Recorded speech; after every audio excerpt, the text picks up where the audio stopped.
Hello दोस्तों। तो कोई आपसे पूछे कि आपकी फेवरेट हॉबीज़ क्या है तो आप क्या कहेंगे? वैसे जहाँ तक मेरी बात है, मैं कहूँगा घूमना, क्योंकि मुझे घूमना बहुत पसंद है। और मुझे मालूम है कि आप में से बहुत सारे लोगों को घूमना बहुत पसंद है, राइट? और आप घूमने के लिए दोस्तों क्या क्या कर सकते हैं, कितनी दूर जा सकते हैं, कितने पैसे खर्च कर सकते हैं, ये सब मैटर करता है। और सबसे इम्पॉर्टेंट है घूमना। वो कहते हैं ना, jobs fill your pockets, adventures fill your soul. तो बस फिर क्या, निकल पड़ते हैं हम अपने आप को नेचर से मिलवाने एक नई ट्रिप की ओर। वेलकम दोस्तों, आपके अपने चैनल ट्रेंडवर सोशल पर आपका स्वागत है। तो दोस्तों, हाल ही में एक एडवेंचर जर्नी की न्यूज़ आई है जिसमें 5 लोग लापता हैं और अब तक उन्हें मृत घोषित कर दिया गया है। तो दोस्तों, आप सोच सकते हैं इन 5 लोगों में एडवेंचर का इतना जज्बा था कि वे लोग 2 करोड़ रुपए देकर भी समुद्र तल के 4 किलोमीटर अंदर टाइटैनिक पनडुब्बी जहाज़ के मलबे को देखने के लिए। अगर मुझे कोई बोले कि भाई तू 4 किलोमीटर चल ले रोज़, 4 किलोमीटर चलने में, सुबह में वॉक करने में मेरी फट जाती है। तो दोस्तों, आइए आते हैं वापस अपनी टॉपिक पर, क्योंकि ये हेल्थ रिलेटेड चैनल है नहीं और मैं अपनी तोंद और हेल्थ को पब्लिसाइज करने में इच्छुक नहीं हूँ। तो दोस्तों, आइए जानते हैं क्या हुआ इन 5 लोगों का जो कि मलबे को देखने समुद्र तल से 4 किलोमीटर नीचे गए थे। क्या वो ये मलबा टाइटैनिक का देख पाए? आइए जानते हैं पूरी कहानी। टाइटन पनडुब्बी उस पनडुब्बी का नाम था जिसमें ये 5 लोग बैठकर यात्रा करने वाले थे या इन्होंने यात्रा की।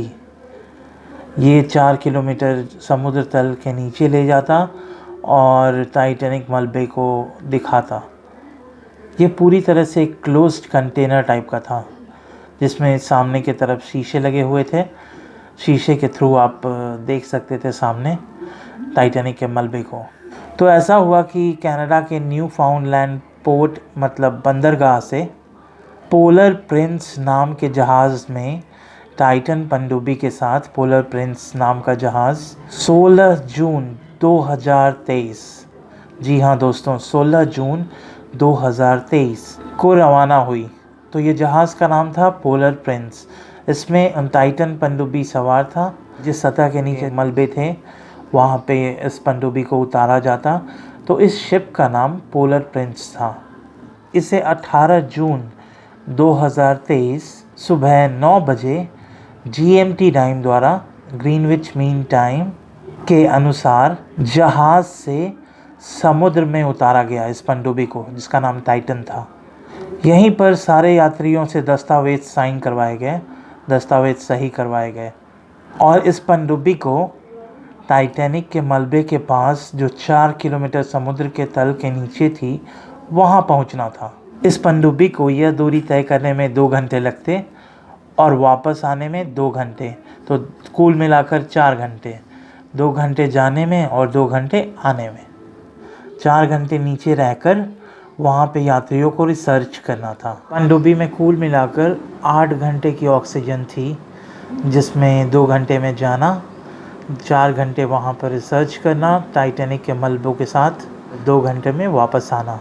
पर अचानक पनडुब्बी का कनेक्शन 1 घंटे 45 मिनट बाद ऊपर जहाज़ से टूट जाता है। पनडुब्बी में जो 5 व्यक्ति सवार थे उनमें से पहले थे ओशन गेट के CEO, और ओशन गेट जो पनडुब्बी बनाने वाली कंपनी है उसके CEO और पायलट पनडुब्बी को चला रहे थे। उनका नाम स्टॉकटन रश, जिनकी उम्र 61 साल की थी।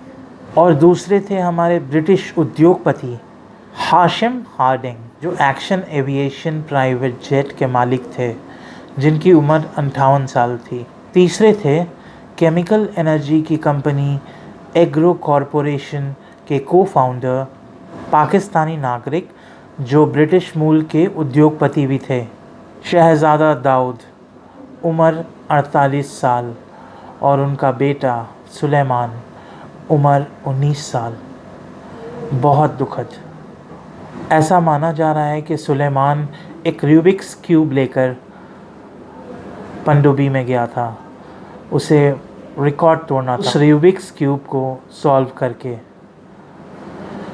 पर बहुत दुखद, उसको उसके अपने पापा के साथ जाना था, उसके पापा का साथ देना था और रूबिक्स क्यूब के लिए वर्ल्ड रिकॉर्ड भी बनाना था, पर यह सब हो ना सका।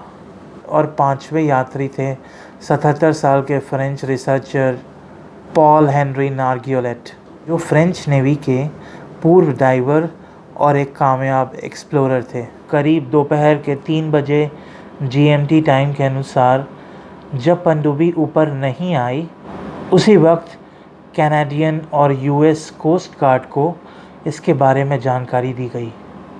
ऐसा कहा जा रहा है कि US कोस्ट गार्ड ने एक धमाके की आवाज़ सुनी थी, जिसका समय पनडुब्बी के साथ कनेक्शन टूटने के समय से मेल खाता है। 2 दिन बाद कोस्ट गार्ड को पनडुब्बी का मलबा 2 टुकड़ों में टाइटैनिक के मलबों के साथ मिला। माना जा रहा है कि ये दुर्घटना किसी तकनीकी गड़बड़ी की वजह से हुई थी। हम जानते भी हैं कि विज्ञान के अनुसार हम पानी की सतह से जितना नीचे जाते हैं उतना पानी का दबाव हम पर पड़ता है। तो आप समझ लो पानी का दबाव 4 किलोमीटर समुद्र तल के अंदर कितना रहा होगा। कुछ रिसर्चर्स की माने तो ये दबाव जो 4 किलोमीटर अंदर पानी का दबाव जो था, वह दबाव आईफिल टावर के वजन के बराबर था। कुछ रिसर्चर्स की माने तो सूत्रों का कहना है कि पानी के दबाव के कारण पनडुब्बी में एक भयानक इम्प्लोज़न हुआ, जो कि बॉम्ब एक्सप्लोज़न, जैसे बॉम्ब फटता है तो बॉम्ब एक्सप्लोज़न का ठीक उल्टा होता है। इसमें चीज़ें अचानक से 1 मिलीसेकंड के अंदर सिकुड़ जाती हैं।